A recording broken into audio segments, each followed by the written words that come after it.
Hello and welcome to The Family of Things, a podcast series exploring ideas, life and how we live it. I'm Helen Shaw, and in this series I'm getting to meet people who are living life with passion and ambition to talk to them about their story and their life journey. And this time I'm with a very soundful woman, composer Linda Buckley, whose work has been described as both strange and beautiful.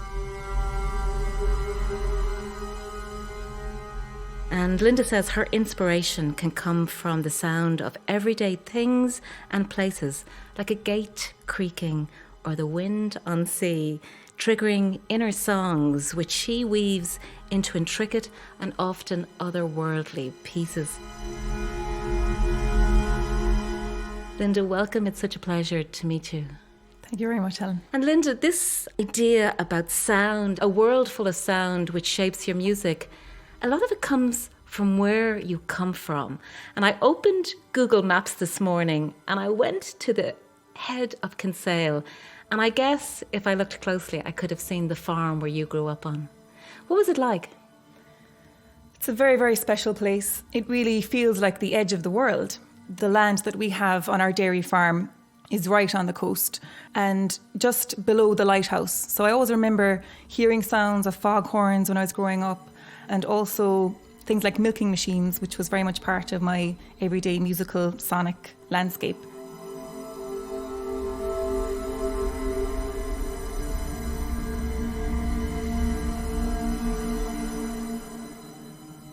There was a wildness to living there and growing up there too. It's really not a sheltered place. It's very difficult to grow trees and plants there. It's very kind of barren in a way, and I think there's a beauty to that. You're cut off and you're looking at that head jutting into the sea. So a wild open space, but you weren't alone. It was a big family. Very big family. I'm the youngest of 9 children, and there was a great sense of us being cut off in a way from the rest of the world, but having each other. So we were all very close growing up.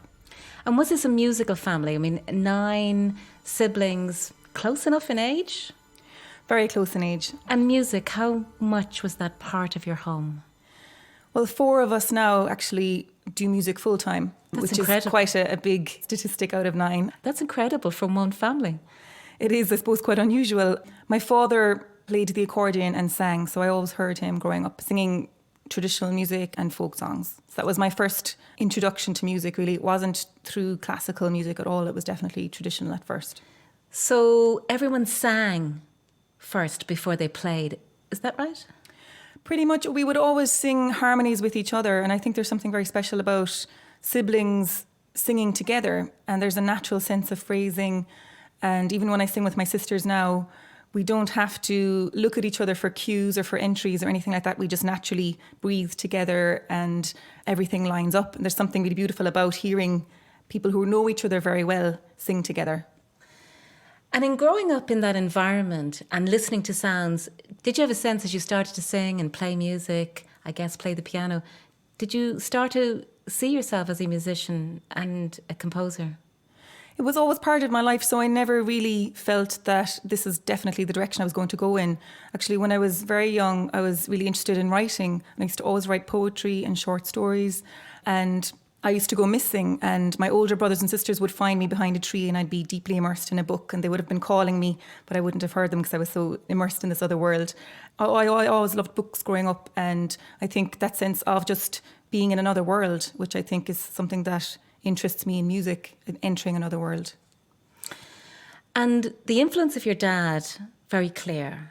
Celtic music, Gaelic music, sean-nós singing itself has carried into your composition today. When you think about yourself as a musician, are you a singer first before anything else?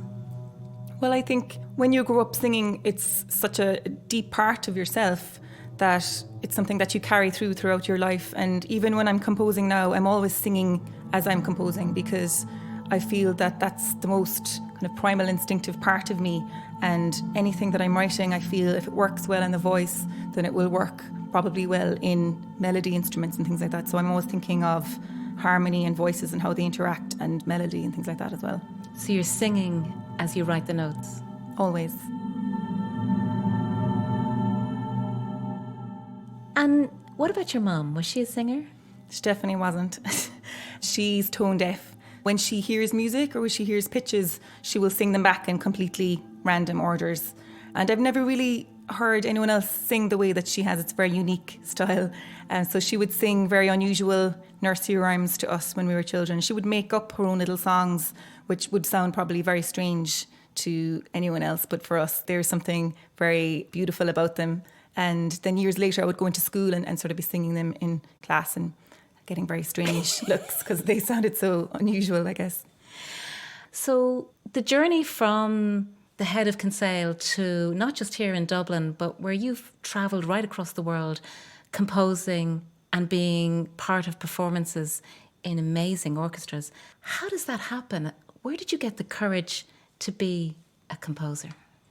That's a really good question, actually. And it's something that I have thought about over the years because it does seem like a very unlikely thing to happen coming from that place, which is so far removed and so remote, and coming from a farming background into something that is deeply rooted in kind of experimentation and electronic music and all that kind of thing, which in some ways feels like more of an urban scenario to be delving into. But I think one of the first things that was instilled in me was a really strong work ethic from my parents. They work really, really hard, and they're in their 70s now and they still work on the farm. So I always felt the importance of really working with something and sticking at it. And if you found something difficult, to really practice at it or really try to get better at it. And this was from pretty much kind of the teenage years. Even though I was studying piano, I probably wasn't so committed to trying to replicate other people's music perfectly. I felt a little bit stifled by that. I wanted to explore other things and other sounds. So I started to play my own harmonies and play my own little improvisations on the piano. And I would sometimes try to notate sections of them and I would bring them in to a very inspiring teacher I had in secondary school called Mary Lorden, who really instilled in me that I had something and that I could work with it. So she was one of the first people outside of my own family that really told me, you have something here and you should do something with it. It's amazing. In this series and talking to people about their life journey, I think everyone has referenced one good teacher and somebody who at one point said, I believe in you, you have potential. But what music were you listening to?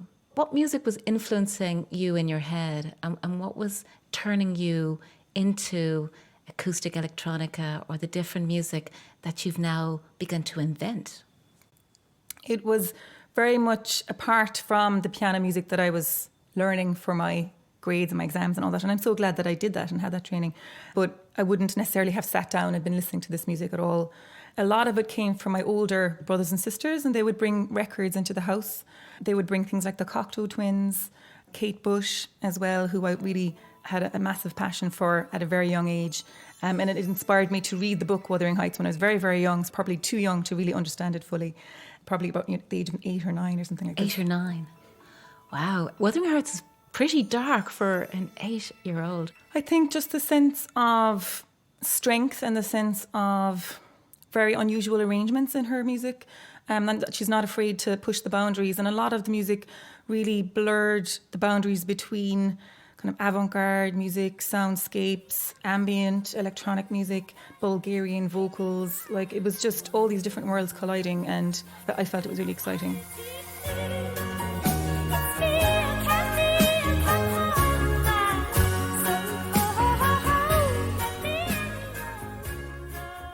If you're 8 or 9 listening to the 17-year-old Kate Bush, what you're saying is you were already beginning experimenting with notes or composing. Do you have a sense of what you were composing at that stage?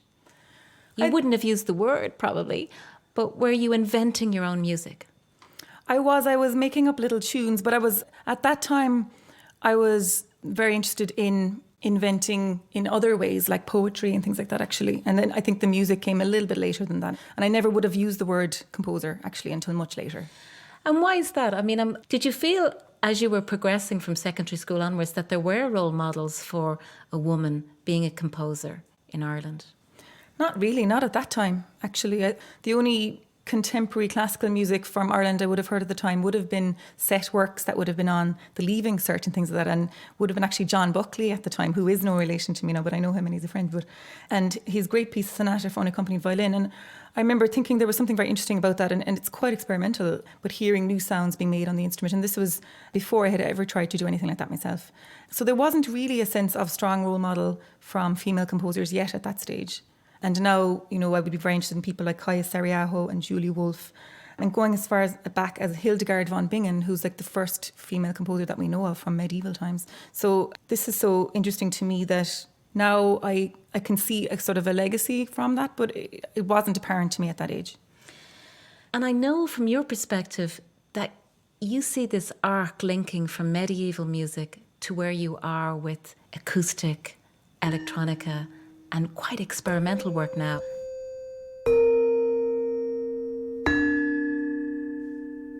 Well, absolutely. I feel that I'm drawn towards certain traits in music, and a lot of the time it's to do with things like harmony, to do with atmosphere, a sense of immersion, a sense of being enveloped by a feeling or by this kind of harmonic wash over you. So a lot of the music that I would write or that I would listen to probably sort of taps into that sense of creating atmosphere, which I really get from medieval music. I mean, there's so much music from the 14th century, especially people like Leonin, Peritan and Machaut, which is all about very pure, clean lines, but performed in cathedrals and churches. So you get that lovely kind of reverberation. And that's something that I've always connected with. And in many ways then, you feel less affinity with the stuff in between. I would say so. You're not really the one going to be rushing to see Wagner's Ring. No, I really wouldn't.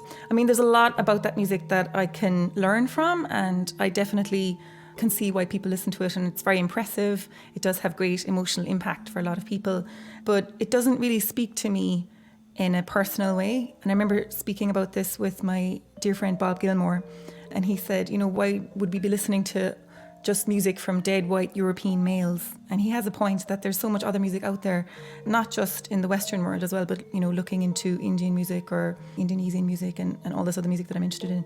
And for me, that's just one path in music, and it's one of many. And the path that opened for you when you went to UCC and music there exposed you to those influences, say from Java or from beyond Europe. UCC was a place where you began to meet people who opened your ears, effectively. I have distinct memories of the first few days of starting college in UCC and feeling so excited and feeling so happy, and just the sheer diversity of what you could learn, from Shano singing to medieval music to Steve Reich to gamelan. And I remember when the gamelan first arrived to Ireland, it was 1995, and it was before I started college. And maybe just explain what the gamelan is. I know this term, you probably use a lot, gamelan, and not everybody has come across it. Gamelan is a collective term for a group of instruments from Java, Indonesia, usually very percussive instruments, often made of bronze, a lot of gongs, also fiddles and flutes and things like that, and vocals, and often a very hypnotic, mesmerising music that kind of cycles back in itself. So there's a sense of always returning and returning and returning, and patterns that are layered on top of each other. So it's a very atmospheric music often. And I guess this was at the point when you're working with Mel Mercier. That's right. So what type of work did it lead to? Well, I started to learn it, and the great thing about studying gamelan or learning gamelan is that you don't just learn one instrument, you learn how to play all of the instruments in the orchestra, which is very unusual. I mean, that would be unheard of in a symphony orchestra here, and that's how it would be done naturally in Java, in that sense that you can hop from one instrument to another. So there's that lovely feeling of there's no hierarchy, that you can move between instruments, there's no sense of soloists, it's everybody's equal. And I always loved that about gamelan, and I think that kind of influenced a lot of the other music that I went on to write.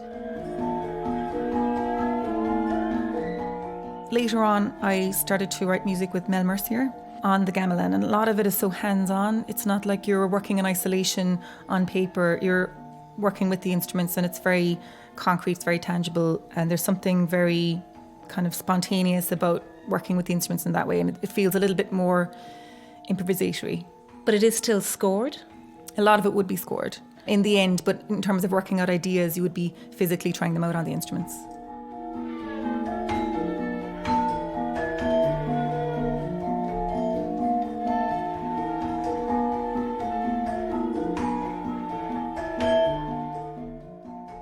Tell me a little bit about Mel Mercier and the influence he may have had on your work and just in your thinking. It was really a sense of openness, a sense of breaking out of a narrow view of music being within one thread, that it could be in multiple threads and it could influence your own music. And of course, he's very active as a composer too. And I have since worked with him on theatre projects. So it was this a feeling of a kind of a positive energy about it too, that music is joyous, and it wasn't about locking yourself away with a piano for 9 hours in a room. It was about embracing working with other people and I suppose the harmony of everyone making music together, and there's a really beautiful energy about that, and you feel that when you walk into the room and you're playing gamelan. It's just this connection between people.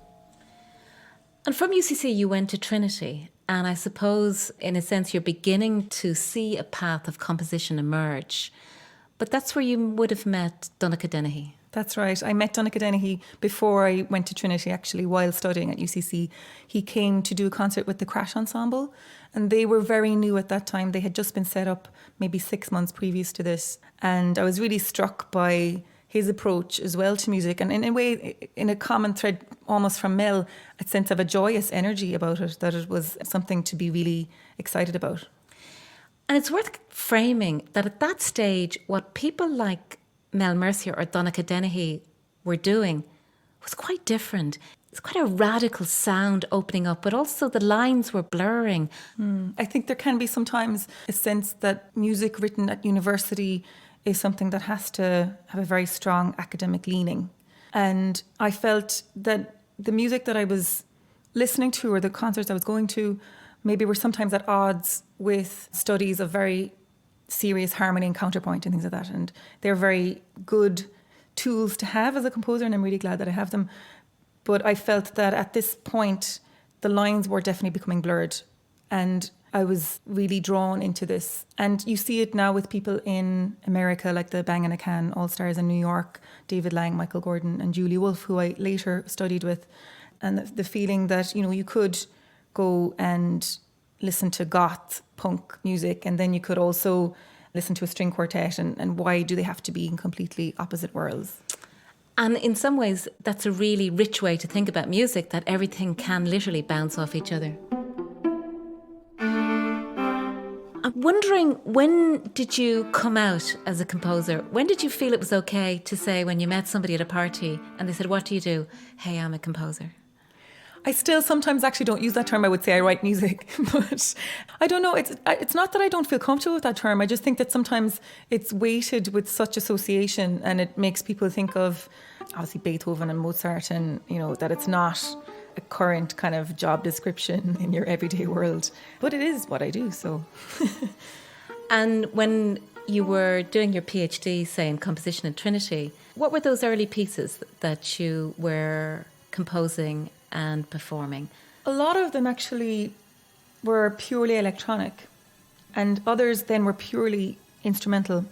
And I started, I suppose, within my PhD to bring both of those worlds together. And I started writing a lot for live instruments with electronic elements and trying to find connections between them, so that maybe, you know, the sound of a viola can sound a little bit almost like a record needle scratching on vinyl or something like this. You know, there's ways of taking sounds even from the everyday world and making them connect with instruments, and this all really fascinated me. And also through my studies with Dermot Furlong at Trinity College in psychoacoustics, that sense of sound and perception and how do we process sound, and I was really interested in that as well.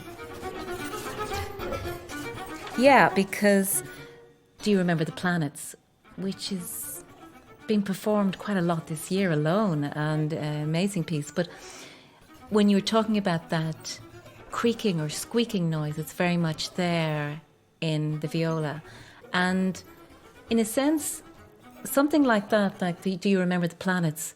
When you think about writing that or composing that, take us through how that happened.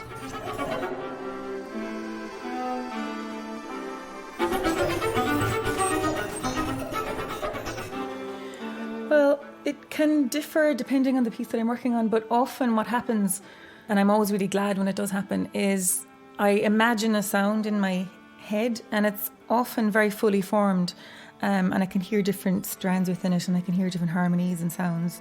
And then it's a matter of trying to transcribe what I've heard in my head. It's almost like remembering a dream.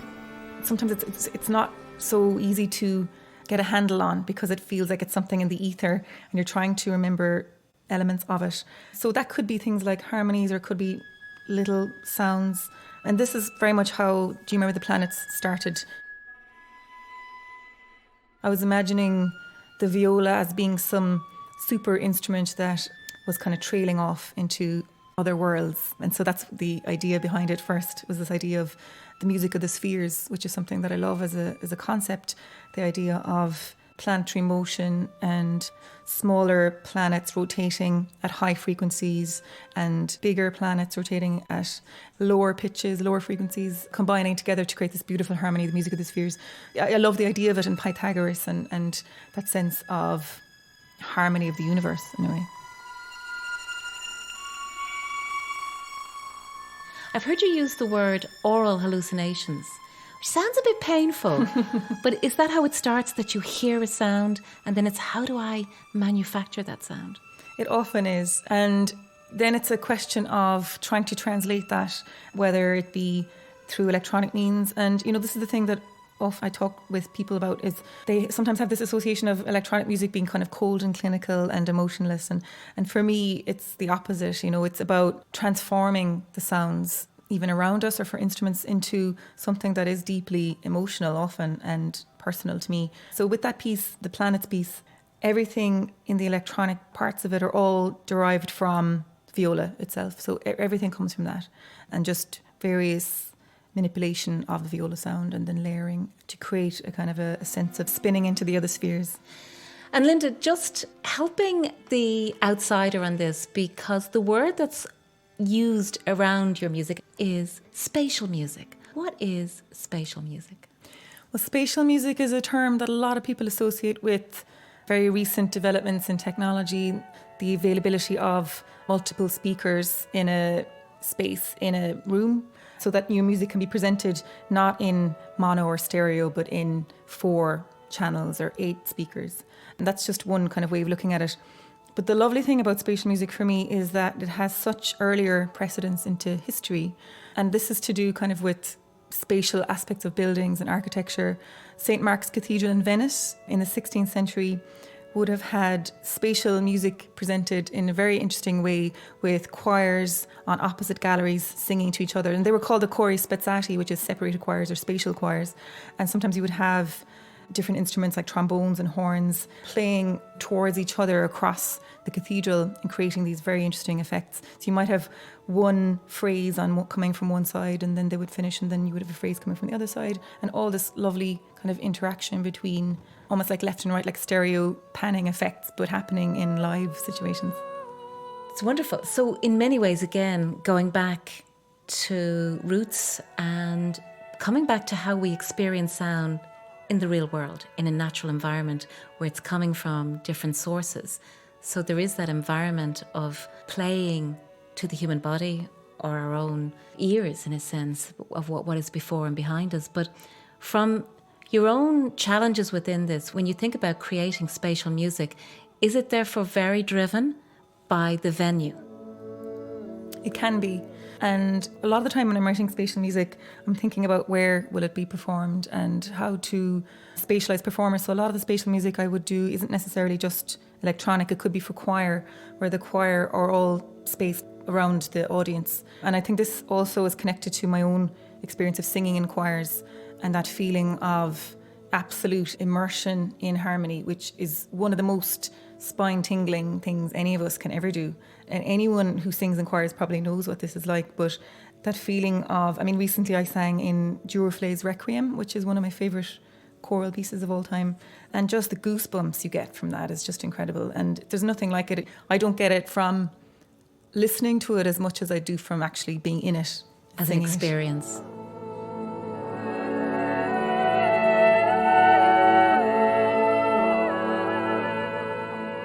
So the benefit of a spatial performance is that even the non-performer, the non-singer, has a propensity to feel the music more. Exactly. And for me, that's all about emotion and just instinct and how to make an experience even more memorable.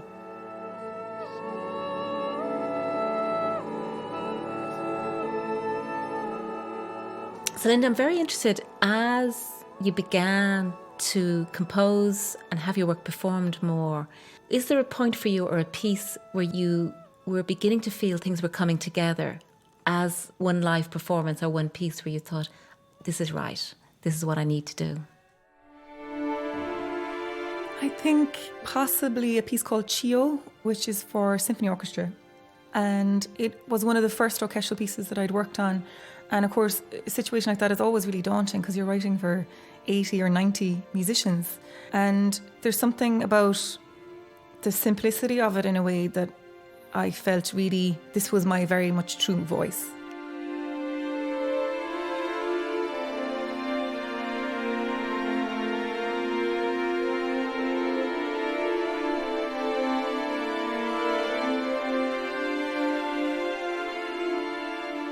I remember hearing the BBC Symphony Orchestra rehearse it in London, and I remember walking into the room and, being sort of moved to tears when I heard them, and just that massive wall of sound when you have that many musicians in the room. And what year was that, Linda? That was 2012. 2012, so it's quite recent. There's something very emotional about it because it starts off, as I said, an idea in your head, in maybe your bedroom or something, and then you're hearing it in this big concert hall, and it's like you're sharing a part of yourself with so many people, and that is a really beautiful thing. It can feel overwhelming at times, but I feel so lucky that I get to share that, which has been a little spark of an idea in my head, and then it's fleshed out in its full form, and to hear that it manifests itself in the room with these people, it's really special. And then beyond the orchestra, the impact it has on the audience. That was already happening in many other venues, but when it starts to happen in very big halls, it must be, from your perspective, quite a different experience to see a full concert hall experiencing your music. I always love meeting audience members after concerts and talking to them, especially those who don't come from music backgrounds, and they might have very interesting ideas of what the music means to them. And oftentimes they'll say things like, oh, it really made me think of the sea, or it made me think of a forest, or they'll have a kind of pictorial images of it in their own heads. And this always fascinates me, as what it means to them, because of course it's so subjective. It's going to mean something very unique and different for each person, which I love, and I really welcome. I love hearing those stories. And that's one of the enormous strengths about the music genre that you're in, is that as an experimental sound, it's evocative. It has nostalgia around it. It also has shades, dark tones. So you can go in and experience whatever's in your own memory box because it's what's been triggered by it. Absolutely. I remember years ago reading a quote, I think by Björk, and she says, you have to make the music that you would want to listen to. And you have to make the music that comes from you. And it's not about thinking about the audience or thinking about the listener. But if you, as she says, if you please yourself, then there's a very good chance that you will connect with other people. And there's something about that connection that I think is really important for me, actually. And it's not something that I necessarily think consciously about when I'm working, because I often get into a very kind of deep flow state of not knowing what time it is, and I get really immersed in writing. But it's kind of fascinating to me to think that those ideas did get translated through all those different levels. So first of all, it's coming from your head, and then it's going onto the page, and then the player is translating that, and then the listener is hearing that, so it has all these different stages that it goes through. It's like a 360 cycle from your head to their heads, an emotion to an emotion. Mentioning Björk also reminds me that you're a big fan of Björk.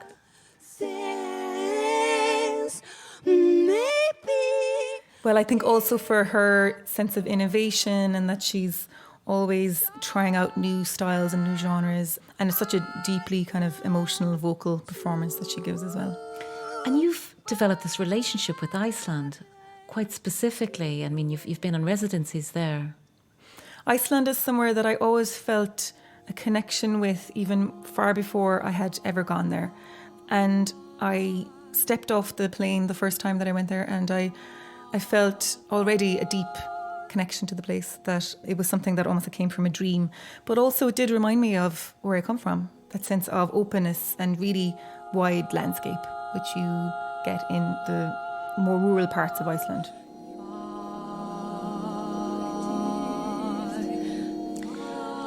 When you've been talking about Iceland, it often feels that it's deeper than that it's a home from home, that it's calling you, whether it's lost DNA or it's ethereal, but that your affinity with it is, it seems not just landscape, but there's an oral connection.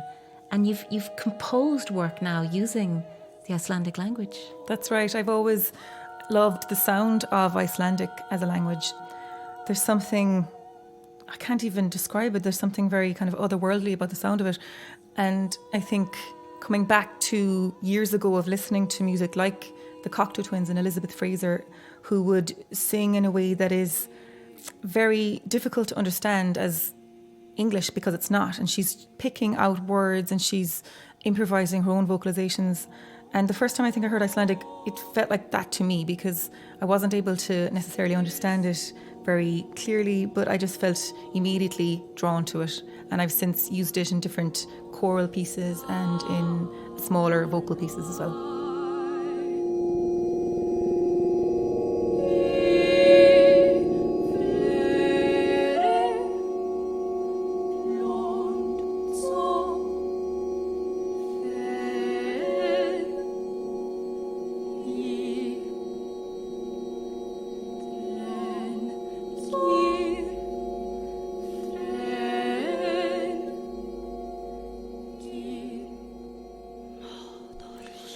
And in a sense, that connection between place, sound and language is really interesting, because it brings us into the fact that even when I'm listening to your pieces and those voices singing in Icelandic, it doesn't seem to bother me that I can't understand it.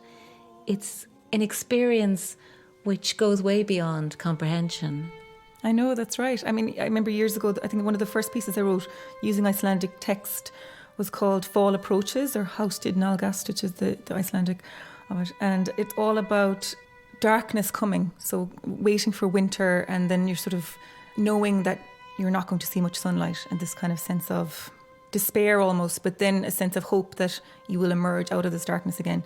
And I was working on ideas for the piece before I had a translation of the text. I just had the Icelandic of it, and I was just working out little sections of it.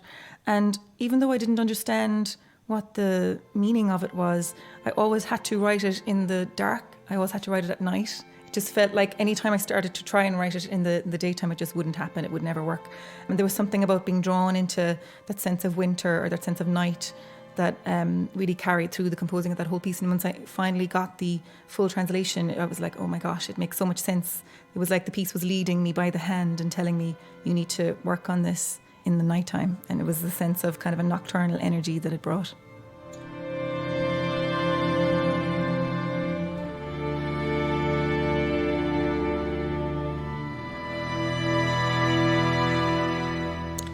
You're writing incredibly physical. It's method composition, that you're experiencing it, even to the extent of the time and the place where you write the piece. I think so. I mean, I'm not one of those people who will work on music 9 to 5. I know some friends of mine who can do that. It has to feel right. But there's also the thing of, you can't necessarily be sitting in a room and waiting for the muse to come. You have to make it happen as well yourself. How do you make it happen? Well, sometimes it can be as simple as getting away from it. Sometimes you can almost feel too close to it, and just to walk away and maybe go for a walk. Or like I remember actually when I was working on the Chio orchestral piece, I had reached writer's block and I didn't know how to proceed with it. And I just took a walk and I came across a little bookshop with a book of haiku poetry, and I read some haiku texts by a female Japanese poet called Chio Ni. And there was one that really connected with me. Cool, clear water and fireflies that vanish, that is all there is. And it was just a sense of like one simple, clear, solid image. And I thought, okay, I know what the piece is now. It can't be about too many things. It's got to be about one very focused image that you carry through. And so, in terms of the work you've been doing, you've just recently composed a piece which relates to that last Icelandic residency, which was performed with the Vanberg and with Erla Linard. Well, the piece I wrote for Irla and the string quartet begun in Iceland, actually, and then finished in the Baltic Sea in a little island called Gotland. So it actually brought two of those worlds together. And in terms of landscape, they're actually quite similar, these two places. And again, I think I'm being drawn to something Nordic or something Scandinavian there by going to Sweden as well. And this island, Gotland, again, is very kind of wide and expansive and open, and it's looking out into the Baltic Sea. So it was actually a really transformative experience working with beautiful old Gaelic love poetry, all about love and loss, actually, and going back as far as the 7th century to the 11th to the 17th, up until the 20th century. I found a recurring thread between these poems, and they're all about that power of love and also the grief of loss. And the song cycle for Irla is all about that.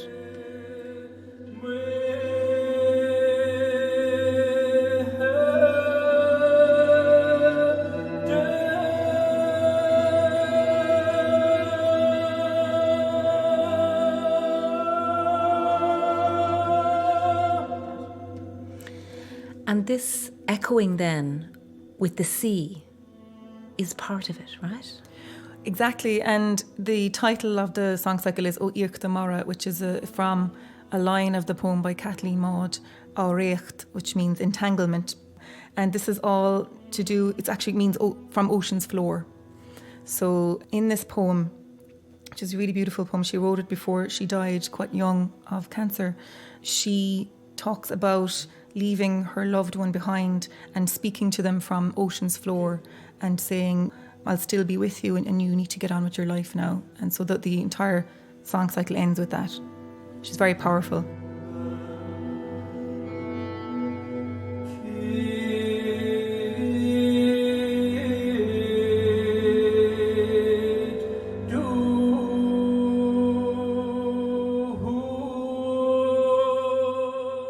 Beautiful. And how important for you is collaboration? Because there's people who come back and forth in your work all the time, whether they are singers like Erla or other composers or orchestral groups. How significant is that for you to thrive?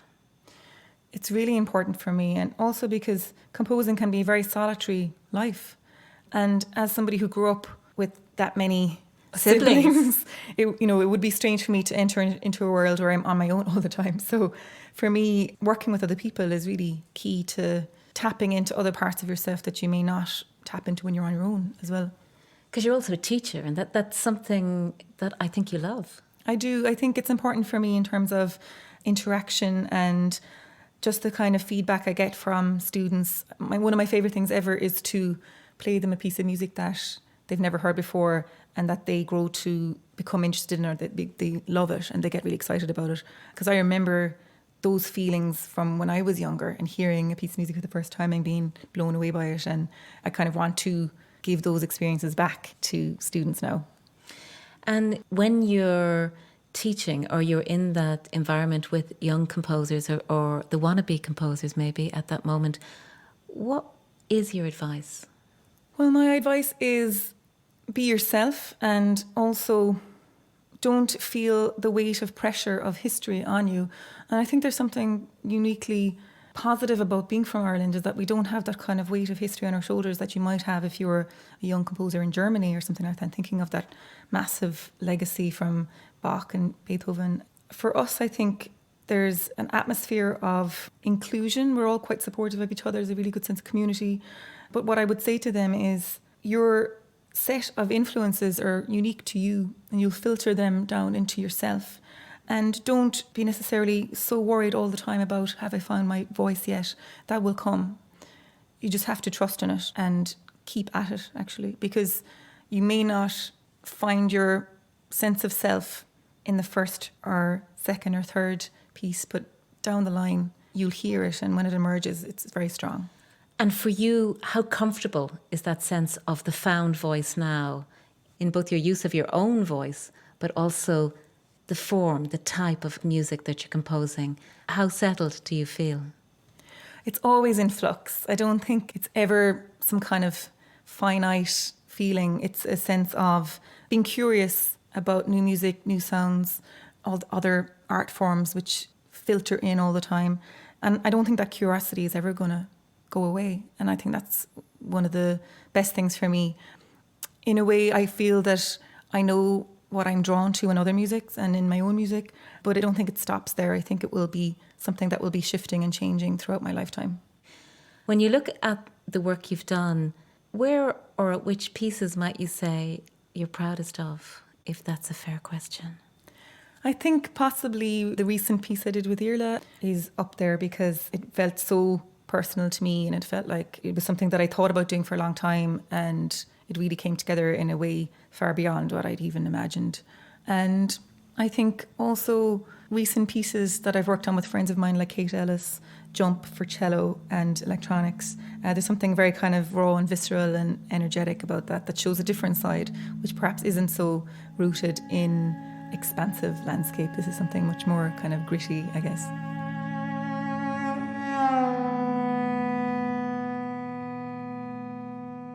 And you still go home, to Cork and Kinsale quite a bit.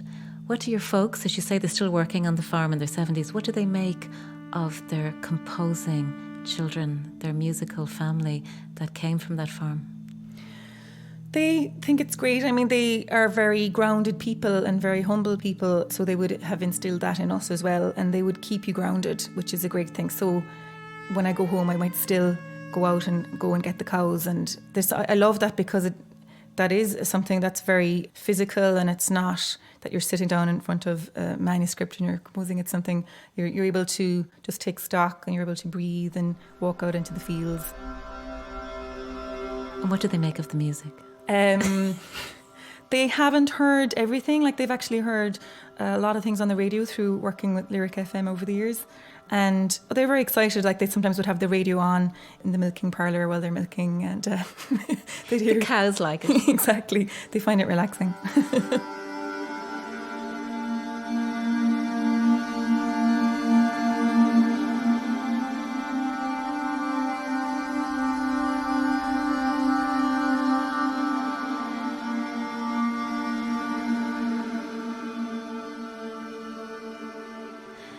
Linda Buckley, thank you so much. And I hope all the sounds in our room and the atmosphere on Thomas Street has been inspiring you. Thanks very much. You've been listening to a podcast series, The Family of Things from Athena Media. If you want to find out more or listen to other podcasts, go to our website, thefamilyofthings.com. And if you'd like to find out more about our guest, Linda Buckley, go to her site, lindabuckley.org.